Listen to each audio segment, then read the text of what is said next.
WHO പഠനപ്രകാരം mental health issues വർദ്ധിച്ചുകൊണ്ടിരിക്കുകയാണ്. നമ്മുടെ ശരീരത്തിലെ മറ്റ് അവയവങ്ങൾ പോലെ തന്നെ ഒരു അവയവമാണ് തലച്ചോറും. നമ്മൾ ശ്വാസകോശത്തെ സംരക്ഷിക്കുന്നത് പോലെ, കരടിനെ സംരക്ഷിക്കുന്നത് പോലെ തലച്ചോറിനെയും സംരക്ഷിക്കേണ്ടത് ആവശ്യമാണ്. തലച്ചോറിനെ സംരക്ഷിക്കേണ്ട 5 ടിപ്സാണ് ഞാൻ നിങ്ങളോട് പറയാൻ ഉദ്ദേശിക്കുന്നത്. എല്ലാവർക്കും ഹാപ്പി ന്യൂ ഇയർ.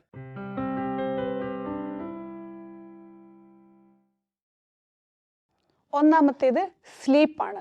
നമ്മുടെ തലച്ചോറിന് മാത്രമല്ല ശരീരത്തിലെ എല്ലാ പ്രവർത്തനങ്ങൾക്കും ഏറ്റവും അത്യന്താപേക്ഷിതമായ ഒന്നാണ് കൃത്യമായിട്ടുള്ള ഉറക്കം. 8 മണിക്കൂർ ഉറക്കം ഒരു മനുഷ്യന് ആവശ്യമാണ്.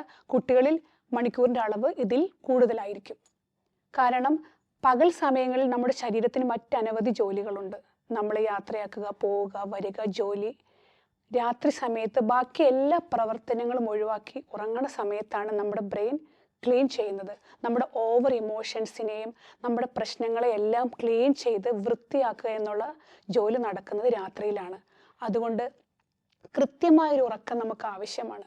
കാരണം നമ്മുടെ ക്ലിനിക്കിൽ മെൻ്റൽ ഇഷ്യൂവുമായിട്ട് വരുന്ന എല്ലാവരോടും നമ്മൾ ആദ്യം ചോദിക്കുക, നിങ്ങളുടെ 2 ആഴ്ചയിലെ ഉറക്കം എങ്ങനെയുണ്ടെന്നാണ് മിക്കപ്പോഴും ഉണ്ടാവുക. ഉറക്കത്തിൻ്റെ ഡിസ്റ്റർബൻസ് ആണ്. സോ ഉറക്കം വളരെ അത്യാവശ്യമുള്ളൊരു കാര്യമാണ്. നിങ്ങളിൽ ഈ 2 ആഴ്ച ഉറക്കം കുറവാണെങ്കിൽ തീർച്ചയായും ഒരു ക്ലിനിക്കൽ സൈക്കോളജിസ്റ്റിനെയോ അല്ലെങ്കിൽ ഒരു സൈക്കാട്രിസ്റ്റിനെയോ കാണേണ്ടത് അത്യാവശ്യമാണ്. രണ്ടാമത്തേത് സൺലൈറ്റ് ആണ്. ദിവസവും ഒരു 15 മുതൽ 20 മിനിറ്റ് വരെ തീർച്ചയായും നമ്മൾ സൺലൈറ്റ് കൊള്ളേണ്ടത് അത്യാവശ്യമാണ്. ഈ സമയത്താണ് നമ്മുടെ പീനിയൽ ഗ്ലാൻഡിൽ നിന്നും സെറട്ടോണിൻ ഉൽപ്പാദിപ്പിക്കപ്പെടുന്നത്. ഈ സെറട്ടോണിനാണ് നമ്മുടെ മൂഡ് ബൂസ്റ്റിങ്, ഫോക്കസ്, ഇതിനെല്ലാം നമ്മളെ സഹായിക്കുന്നത്. ആ ഒരു ദിവസത്തെ ത്രൂ ഔട്ട് നമ്മളെ എനർജൈസ് ആക്കി നിർത്താൻ ഈ ഒരു 20 മിനിറ്റ്സ് സൺലൈറ്റ് വളരെ ഹെൽപ്പ് ചെയ്യും.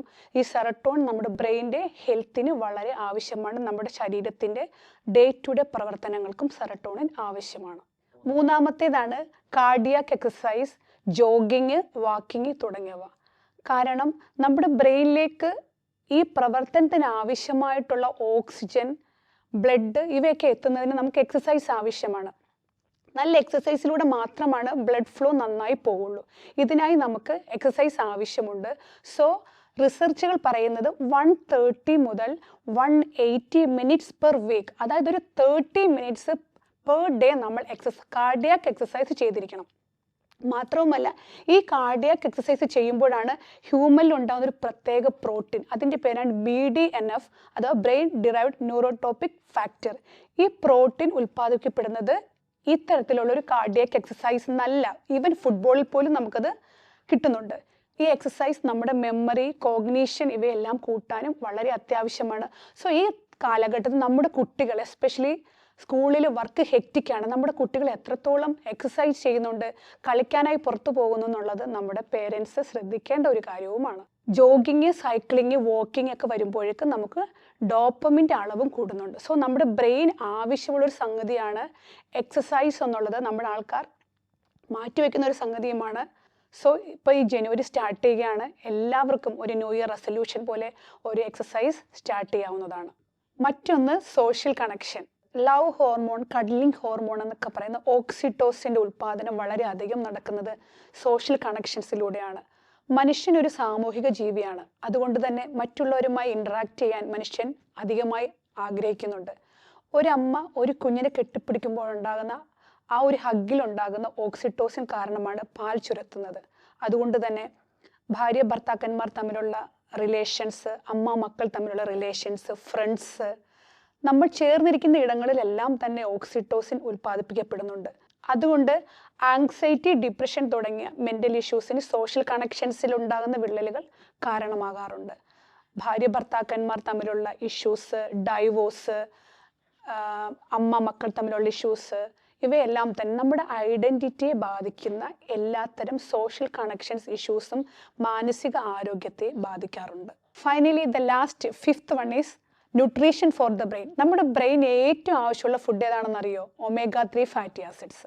ഫ്ലൈറ്റോപാൻതൻ ആൽഗയാണ് ആക്ച്വലി omega-3 ഉണ്ടാക്കുന്നത്. എവിടെ നിന്നാണ് ഈ ഫ്ലൈറ്റോപാൻതൻ ആൽഗയെ നമുക്ക് കിട്ടുന്നത്? ആക്ച്വലി സീയിലാണുള്ളത്, അഥവാ വാട്ടറിനടിയിലാണുള്ളത്. സൺലൈറ്റ് കിട്ടിയാൽ മാത്രം വളരുന്ന ആൽഗയാണിത്. സൺലൈറ്റ് കിട്ടുമ്പോഴാണ് ഇവ വളരുക. ഇവയെ കഴിക്കുന്ന ഫിഷുകളായിട്ടുള്ള നമ്മൾ സാധാരണ ഉപയോഗിക്കുന്ന ഫിഷുകൾ, മത്തി, അയല, സാൽമൺ തുടങ്ങിയ ഫിഷുകളിലാണ് omega-3 ഫാറ്റി ആസിഡ്സ് ഉണ്ടാവുക. സോ നമുക്ക് ഈ ഫിഷ് തന്നെ കഴിച്ചാൽ കിട്ടണമെന്നില്ലല്ലോ, വെജിറ്റേറിയൻകാരുണ്ടാവുമല്ലോ, അവർക്ക് ഈ ആൽഗ കഴിച്ചാലും മതി, ഫൈൻ.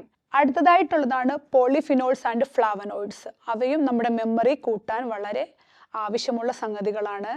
അത് എവിടെ നിന്നാണ് കിട്ടുക? നമ്മൾ കഴിക്കുന്ന ഗ്രീൻ ടീ, ഡാർക്ക് ചോക്ലേറ്റ്, ഷിയാ സീഡ്, ഫ്ലാക്സ് സീഡ്, വാൽനട്ട് തുടങ്ങിയവയെല്ലാം തന്നെ ബ്രെയിൻ്റെ ഹെൽത്തിന് വളരെ അത്യന്താപേക്ഷിതമാണ്. So again brain health boost ചെയ്യാനുള്ള 5 കാര്യങ്ങൾ ഞാൻ ഓൾറെഡി നിങ്ങളോട് പറഞ്ഞു കഴിഞ്ഞു. 1 sleep, 2 exercise, 3 sunlight, 4 social connection, 5 nutrition. ഈ 5 കാര്യങ്ങളും ശ്രദ്ധ പുലർത്തുക, ബ്രെയിൻ ഹെൽത്ത് കീപ്പ് ചെയ്യുക. Thank you. Have A nice day.